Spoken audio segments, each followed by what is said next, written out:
Welcome to Making Our Way Forward, a podcast where we share compelling life stories and learn from the experience of everyday entrepreneurs. At NACCE, we celebrate diversity and invite you to join the conversation as we talk to entrepreneurs and leaders from all walks of life. We hope that by telling their stories, we bring you inspiration, empower you to take action, and ignite entrepreneurship in your community.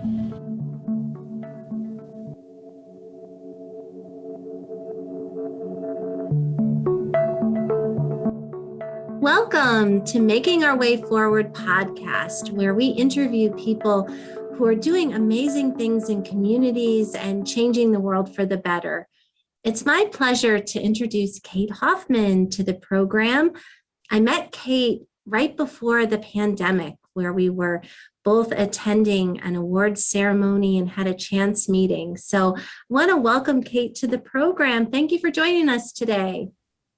Thank you so much for having me. I'm really excited to be here and have this conversation.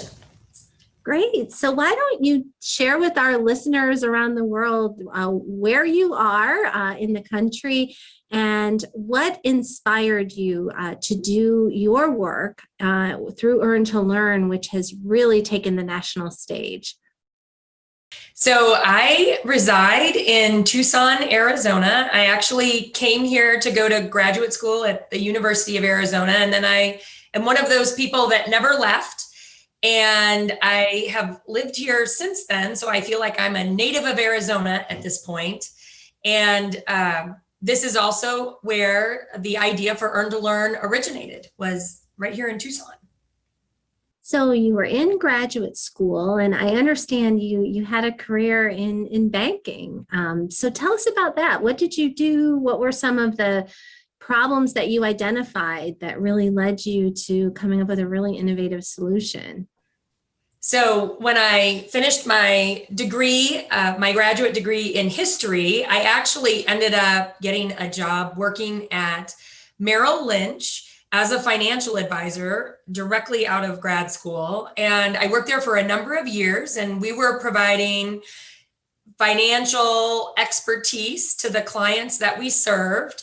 And back in like 2007 timeframe, I had the opportunity to attend a Habitat for Humanity meeting here in Tucson. And they were talking about the fact that they were building 20 to 25 houses a year in Pima County. And then somebody in the audience asked, well, how many people are applying to Habitat? And the response is actually what caused a lightning bolt to descend from the sky and strike me to shift into nonprofit, really with the idea of wanting to make a difference, wanting to really identify where were their gaps in service, where was their unmet need. And you may be thinking, well, housing, education, how did it ultimately become Earn to Learn?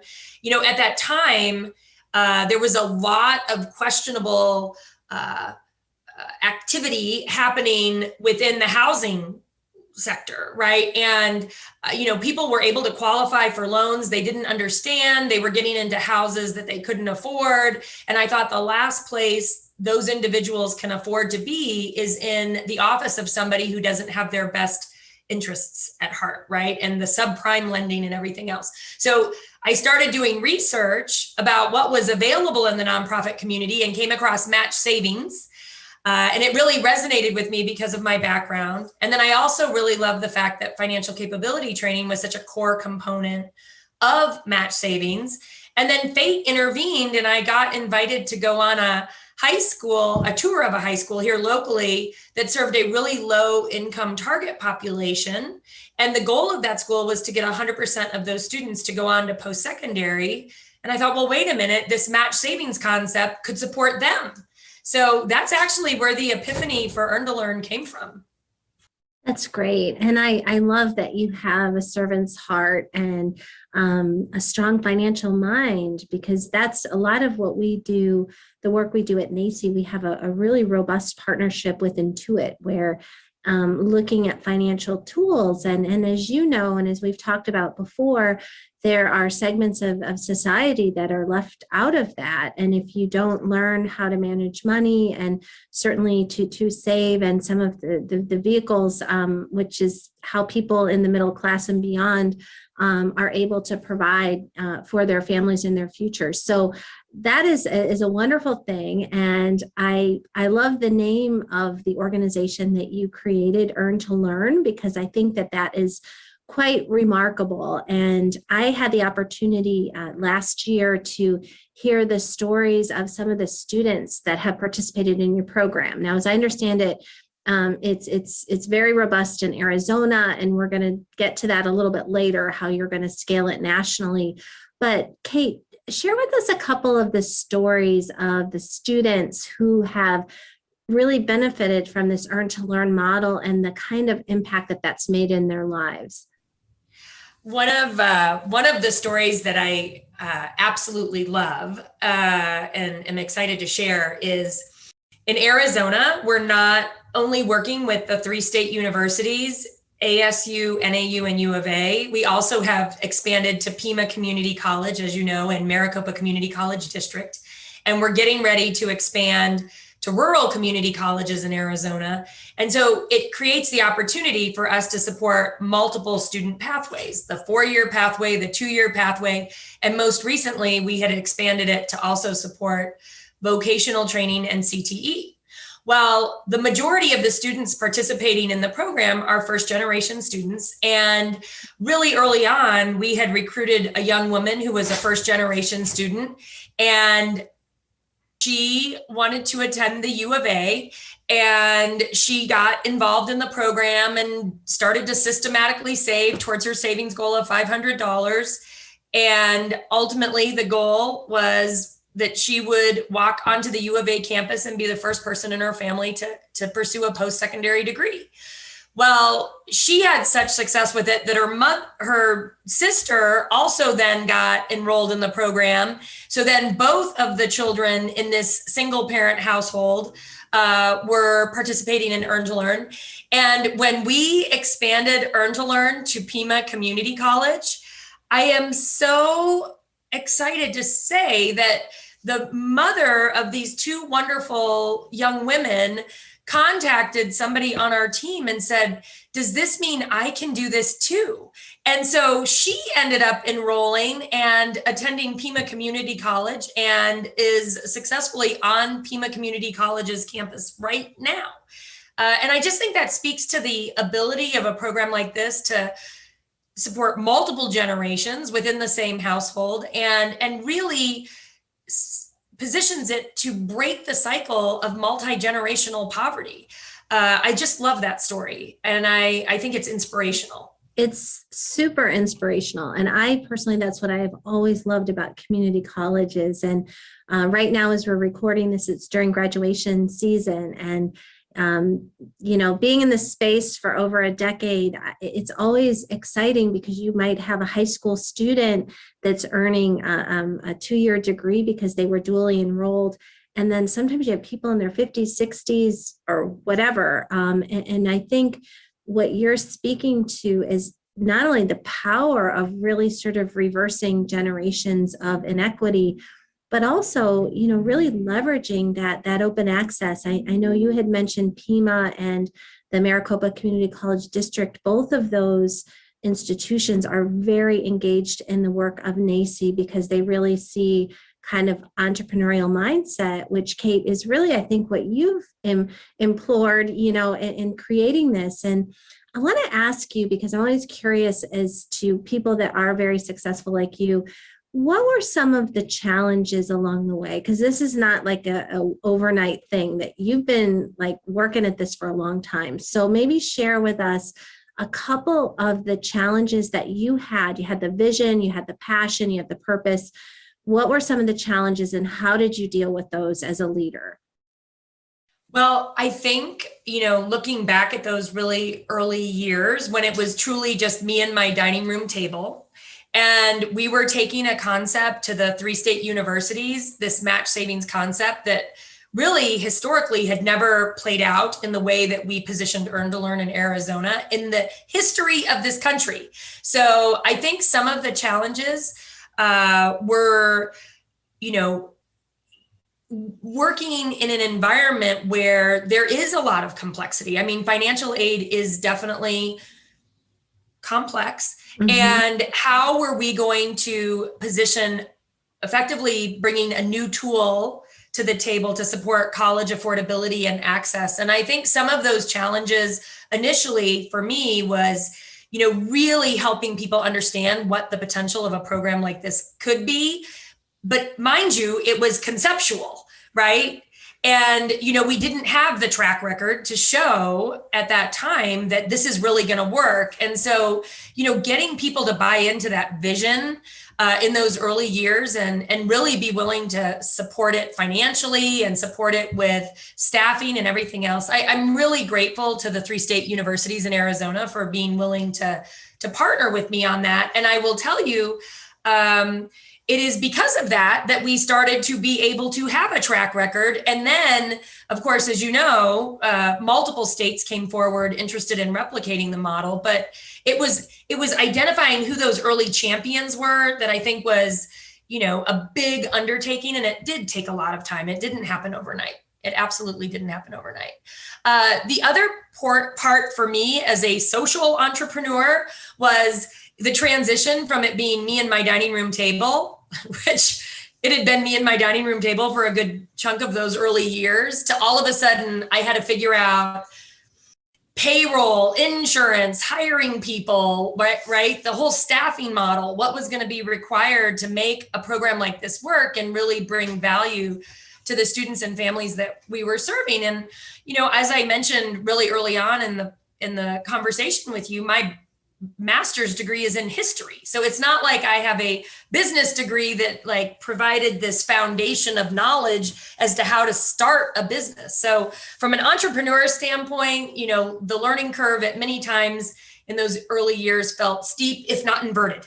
But it was, persevering through that and knowing that there was a light at the end of the tunnel. And there were a lot of challenging times in the early years, for sure. Great. So talk about some of the people that helped you along the way. And it seems like in your journey, what you talked about sort of the early adopters, that's the heavy lift. Once got some momentum and you've got the attention of people and you've got funding, then everybody jumps up to your assistance. Yeah. It has been my own personal experience, but I know there have been a couple of people that have really been allies for you and partners that have really impacted the success of your initiative. So maybe just share with us who those people are and maybe how did they reach out to you and help you? So I have some pretty amazing mentors in my life. And one of those mentors actually went on that tour of that high school that I told you about at the beginning of the conversation. He was with me on that tour. And so when I had the epiphany and found out maybe there's some merit to this idea of match savings to support these students, I circled back with him to share my idea. And I remember his whole face lighting up. And he told me at that conversation, we went to breakfast. He told me at that conversation, I wasn't thinking big enough. And I was like, what does that mean? And ultimately, he made some introductions that led to other introductions. And it was really, thinking about some of those early adopters being willing to open up their networks so that I could have further conversations with others who might be more closely associated with financial aid and so on and so forth. So, really people believing in you and willing to recognize this is an idea, but it is an idea with merit, and they're willing to open up their networks to you. I think that's a critical component when you're a social entrepreneur, for sure, or for any type of entrepreneur, really.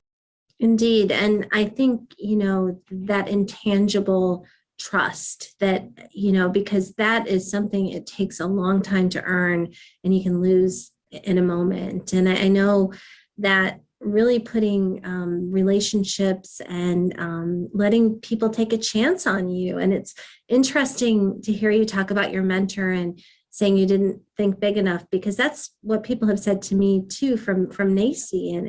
And I'm so glad that we surround ourselves with people that are willing to be honest with us and say, you have a golden opportunity, but you got to get out there and hustle and put yourself in positions that, nothing in your life has prepared you for that. And I had the opportunity, Kate, to hear you and Chancellor Lee Lambert and others present before the Federal Reserve Board, which was phenomenal. So I can only imagine that is something, 10 years prior that you couldn't have even imagined. So talk to us about how did that opportunity happen and why did it happen? How did you find yourself at that place and what resulted from that? Well, so Earn to Learn launched in January of 2013. And as I shared, right, over time, we were building that track record of success. And yet again, with the number of states that were reaching out and expressing interest in replicating the model, it created the opportunity for me to build this very broad network of champions in multiple states. And the individual in Virginia who is interested in replicating the model in Virginia said, I've just been invited to this Federal Reserve meeting, and it's a private meeting by invitation only. And you would be so great to be at that. It would be so great for you to be at that meeting. And he actually reached out to the Federal Reserve and said, we should invite Kate Hoffman from Earn to Learn in Arizona. And they did. And when I went to that meeting, this was pre-pandemic, as you can imagine. So it was in person and it was for a 2-day period. And at the meeting, I actually got to meet the folks with the governing board of the Federal Reserve. And I shared with them this success story out of Arizona. And ultimately, that's a big part of how we ended up having that opportunity to present just recently in that virtual environment. But it was such an amazing opportunity, and I was so grateful. That's great. And so a few things that I've heard you talk about just in the last few minutes is really asking for help and kind of admitting that you don't know everything, but really being somewhat humble, but somewhat bold at the same time. And then when big opportunities come your way, stepping into that space and saying yes. And I think for everyone out there that might be listening to us that has an idea of a problem to solve and some passion, to really take those nuggets and think about how you might apply it to your own life. Because we had a conversation the other day at our corporate office here in Raleigh, and we were talking about the opportunity that the pandemic has presented. And one of those things is people are kind of given greater license to innovate. And if you do something that, is not immediately successful, people are not really expecting you to succeed anyway. So it gives you really that open opportunity. So I think that's amazing. And Kate, I know the time is going so fast, but I really want to talk to you, and you could maybe share a little bit about how you are making your way forward through the pandemic. You gave us an example of pivoting on the virtual presentation, but what have you done and what are you doing right now to make sure that you keep the momentum going from Earn to Learn? So when the pandemic hit, we absolutely shifted the entire team to working virtually because the whole world shifted to a virtual environment. And what we found was that even with the team working virtually, we were having great success with continuing to support the students who are enrolled in the program. But one of the pieces that became very clear very quickly was the digital divide. You'll sometimes hear it referred to that. And so we also worked actively to secure funding through philanthropy to help support those students in bridging that digital divide. But to that end, I also think that as a result of the pandemic, so much continues to be happening virtually. And so we're able to conduct meetings where in the past, it might have required flying to Washington, D.C., for example, to have meetings with various folks. And now virtually everyone is willing to meet online. And so that's been it's just been an interesting result of this pandemic that perhaps will continue for the foreseeable future, that we're going to continue to be able to have meetings without getting on a plane. And I've been really grateful for that because it keeps me close to home and my two children and my family. And I'm sorry for all of the heavy panting in the background, but my dog, who's decided to join us for the podcast. So all of that to say, I'm not sure if I answered your question. No, you did. You did. And I think it's funny you were talking about your dog, and I have two dogs myself, along with my family, that helps me take care of them. And I've heard the pandemic is really going to be an adjustment for a lot of our family pets because they're used to the whole family being home. And then I notice even in my own home when I go outside, like they cry at the door. So they become a little dependent. So I guess all of that is to say that the world has changed us dramatically. But I think, the change agents that are going to move forward and really change the world are people like you that have an idea, but they're willing to do that hard work to build it out, and despite obstacles, make it happen. So one thing I thought too that Kate, you might want to share is if people want to learn more about Earn to Learn, or if they're listening from another state or another place, how can they find out about the work that you do and perhaps get involved if it doesn't have to happen to be in their community or on their campus? So as I had shared earlier, we've been contacted by over 25 states expressing an interest in replicating this model, which I think is really, really exciting and very encouraging in terms of this potentially becoming a new model of supporting families in terms of post-secondary access and success. To that end, I would recommend going to our website, www.earntolearn.org. And on the website, there's different opportunities to sign up for our newsletters, and certainly contact information is available on our website, et cetera. But I would highly encourage individuals who are listening to this podcast that want to learn more about Earn to Learn to absolutely reach out, because there's so much opportunity. And we just recently introduced the Earn to Learn Act in the US Senate. And I had a call this morning regarding the companion bill that's about to get introduced in the House. And it really will help to take this program national and support many states coming to the table and replicating this model. So if folks want to learn more about that too, we're certainly here to help address any of those questions also. That's fantastic. And I do hope people will get onto your website and learn more about that. And the nice thing about what you're doing is you're using existing assets, but you're providing a new solution, which is not only cost effective, but it allows you to scale quickly. So I am just so impressed with the work that you're doing and the passion that you bring to the table. And I think we're going to see great things. What's not to love about this bill? That's the other space that's a good place to be in. So Kate Hoffman, thank you so much for joining us. This has been a wonderful conversation. I appreciate the things that you're doing, and I can't wait to see how Earn to Learn helps thousands of people in the future to realize the dream of joining the middle class and beyond. Thank you so much. I really appreciate the invitation and can't wait to see what continues to play out with Earn to Learn in the weeks and months and in the future, because I do believe it does have great potential to support so many. Thank you so much for joining us. We hope that listening to this podcast will help you to explore the many ways we might define entrepreneurship. Join us every other Wednesday for more episodes as we celebrate opportunity, learn from one another, and grow together. Subscribe to this podcast, connect with us on social media, and learn more about today's speakers at NACCE.com/podcast. We look forward to making our way forward together with you. Have you heard about our latest book, Impact Ed? How Community College Entrepreneurship Creates Equity and Prosperity? This is our roadmap for building back better in 50 states and globally.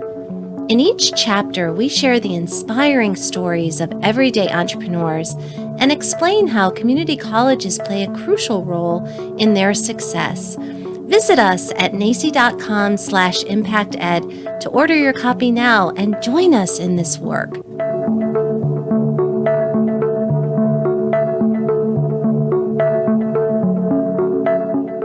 Join us on July 20th in Chattanooga, Tennessee for a pre-conference leadership workshop featuring podcast hosts and NACCE leaders Jeff and Becky, hosted in partnership with EntreEd's Master Teacher Certification. This two-part workshop is ideal for faculty members, administrators, presidents, and leaders in your institution. Participate in a Presidents for Entrepreneurship pledge signing during the provided lunch. Get more information and save your seat at nacce.com or the link in this episode's description.